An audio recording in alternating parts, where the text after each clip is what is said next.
Je suis en procès parce que ce que M. le ministre vient de dire là, c'est pour ça que le procureur m'a convoqué et on m'a placé sous contrôle judiciaire. J'ai l'impression d'entendre le procureur même aujourd'hui. Parce qu'en fait, à la vérité, c'est cela. Il me dit, Dr Boga, on le sait, vous êtes membre du CNT.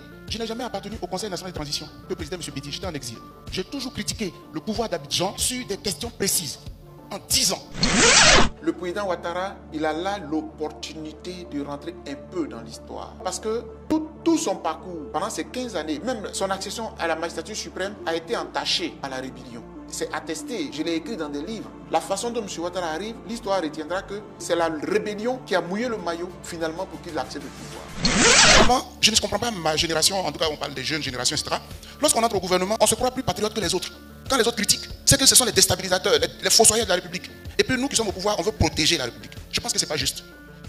Attention, chers amis ivoiriens, ce que vous allez voir dans cette vidéo va bouleverser tout ce que vous pensiez savoir sur les enlèvements politiques en Côte d'Ivoire. Monsieur Boga Sako Gervais vient de lâcher une bombe politique, qui confirme les pires craintes des Ivoiriens. Depuis des années, des membres de famille sont nuitamment enlevés chez elle, sans suite, et des opposants réduits au silence. Et aujourd'hui, une voix vient briser l'omerta. Contre le ministre Mamadou Touré, Boga Sako n'a pas passé par 4 chemins. Dans cette séquence à couper le souffle, il balance des vérités crues et brutales, celles que le régime RHDP du président Alassane Ouattara vous cache, depuis de longues années. Restez jusqu'à la fin de cette vidéo, parce que ce que M. Boga va dire, aucun média n'osera le reprendre. Les déclarations sont publiques, chacun peut prendre son smartphone, et on verra les déclarations, c'est public. Monsieur le ministre. Monsieur le modérateur, je voulais dire à monsieur le ministre, parce qu'aujourd'hui... Monsieur Boga, juste pour des raisons de clarification et pour qu'on s'entende en fait. C'était une discussion vraiment très ouverte et très franche, et pour pas que vous monopolisiez de la parole, faites rapidement votre réponse pour que monsieur Dion puisse s'exprimer. Oui, non, juste pour dire, je suis en procès. Parce que ce que monsieur le ministre vient de dire là, c'est pour ça que le procureur m'a convoqué et on m'a placé sous contrôle judiciaire. J'ai l'impression d'entendre le procureur même aujourd'hui. Parce qu'en fait, à la vérité, c'est cela. Il me dit, Dr Boga, on le sait, vous êtes membre du CNT. Je n'ai jamais appartenu au Conseil national de transition. Le président M. Bédi, j'étais en exil. J'ai toujours critiqué le pouvoir d'Abidjan sur des questions précises. En 10 ans. Parce que les questions, c'est qu'il dit, la juge d'instruction m'a posé la même question. On a feuilleté toutes les vidéos. Les membres du CNT là sont connus, leur gouvernement a été rendu public. Comme le ministre de mon pays, autorité de mon pays vient me dire que j'étais membre du CNT et que les nuits, je complote. Écoutez, dans aucun pays du monde, heureusement nous avons tous voyagé. La société civile est interdite de parler avec qui elle veut. C'est en Côte d'Ivoire que le président de mon pays a pris une ordonnance le 12 juin 2024 pour dire que désormais, les organisations de la société civile ne doivent plus parler avec l'opposition. Vous voyez, et bon, vous allez souffrir. Et donc, pour ne pas qu'on fasse le débat sur le judiciaire. Et donc, voilà, donc je voulais vraiment le dire. Je voulais vraiment le dire parce que c'est une accusation assez grave. Et moi, je l'ai dit d'entame. J'ai dit que je viens à ce débat pour contribuer à mon pays, mais je ne viens pas pour que des encagoulés me visitent après. Justement, alors, comme vous avez utilisé le terme, on espère qu'il n'y aura pas d'encagoulés chez vous ce soir, hein, ni chez eux. Vous l'avez entendu? Des mots qui dérangent, des accusations qui pulvérisent la version officielle du gouvernement RHDP. Boga Sako Gervais a eu le courage de dire tout haut ce que des milliers d'opposants politiques pensent tout bas. Et c'est à saluer. Chers amis, dites-nous en commentaire ce que vous pensez des révélations de M. Boga, et surtout, partagez massivement cette vidéo, parce que si la peur change de camp, tout peut changer aussi. Il n'y a aucun doute que cette vidéo dérangera le RHDP, alors elle risque de disparaître des réseaux au plus vite, sauvegardez-la donc. À très vite. Tout porte à croire que le président Ouattara prendrait un autre mandat. Parce que dans les grandes cérémonies politiques, les meetings se passent en ce moment sur toute l'étendue du territoire. Tous les week-ends, il y a des rassemblements qui demandent au président Ouattara d'accepter d'être le candidat du RHDP. Moi, j'estime que le président Ouattara, il a là l'opportunité de rentrer un peu dans l'histoire. Pourquoi un peu?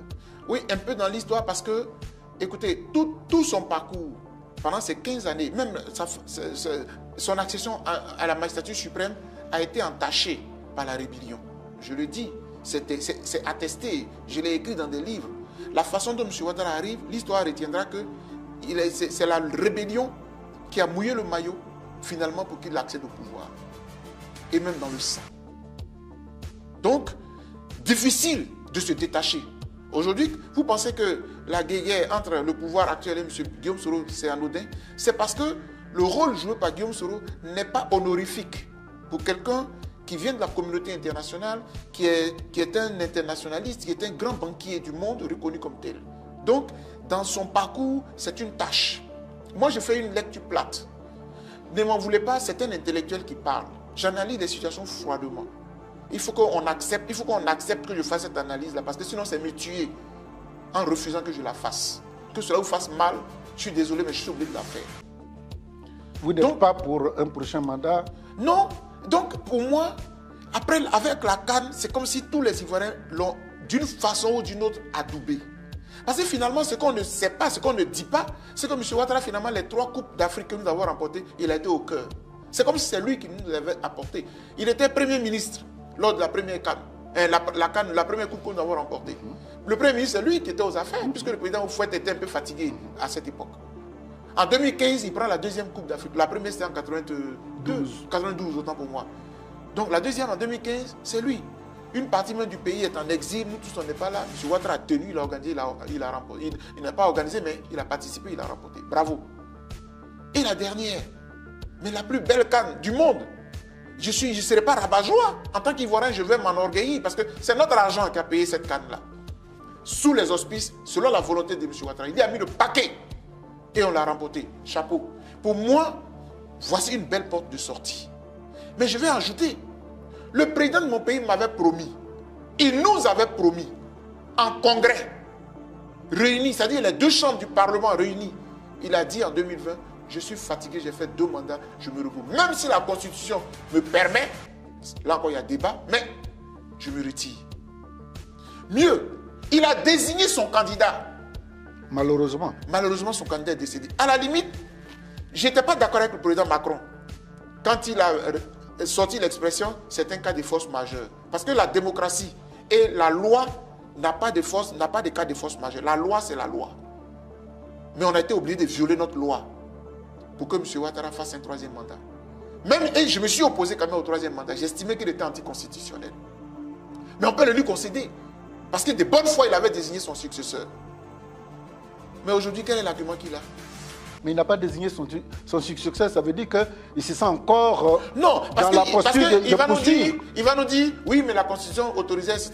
Oui, mais dans ce cas, c'est le même Ouattara qui avait dit, si eux, ils sont candidats, j'ai décidé de me retirer. Mais s'ils sont candidats, alors je serai candidat. Mais eux, ils ne sont plus là. Non seulement Bédié est décédé, que Dieu ait son âme, et M. Gbagbo, ils ont tout fait pour que Gbagbo aussi soit désigné. Pour le soustraire. Bon, non, même si les soustraits sont partis, l'a désigné comme un candidat. Oui, mais il ne va pas être candidat en 2020 là. Il était soustrait, nous on a soutenu sa candidature, mais c'est allé où? Donc moi je pense qu'il faut être réaliste aussi, parce que la politique, c'est aussi être réaliste. Les faits sont... Si vous voulez qu'on fasse encore la guerre, ben dites-le nous. Mais si vous ne voulez pas qu'on fasse la guerre, soyons réalistes. M. Ouattara a fait 3 mandats, avec ou sans notre avis, sans notre volonté. Pour moi, c'est de trop. Là, c'est bon. Et puis, en se retirant, il nous règle le problème de Laurent Gbagbo, qui est aussi en droit de demander, d'ailleurs même la Cour africaine des droits de l'homme et des peuples a demandé qu'il soit réinscrit sur la liste électorale. M. Ouattara a dit non, et que son pays est souverain, qu'il ne va pas accéder à cela. Les deux sont toujours exclus, hein. Blé Goudé. Exactement. Ils sont toujours exclus. Voilà, donc pour moi, dans l'hypothèse où M. Ouattara insisterait pour faire un 4e mandat, mais il serait bien obligé de faire une élection inclusive, laquelle permettrait à tout le monde, M. Laurent Gbagbo, M. Blé Goudé, M. Guillaume Soro, et tout le monde de candidater. Parce que je ne peux pas concevoir que le président ait quelque part, d'une façon ou d'une autre, éliminer, écarter les autres, à part le président Bédié qui est décédé, et puis être candidat unique à la limite. Pour moi, ce n'est pas fait pour ramener la paix.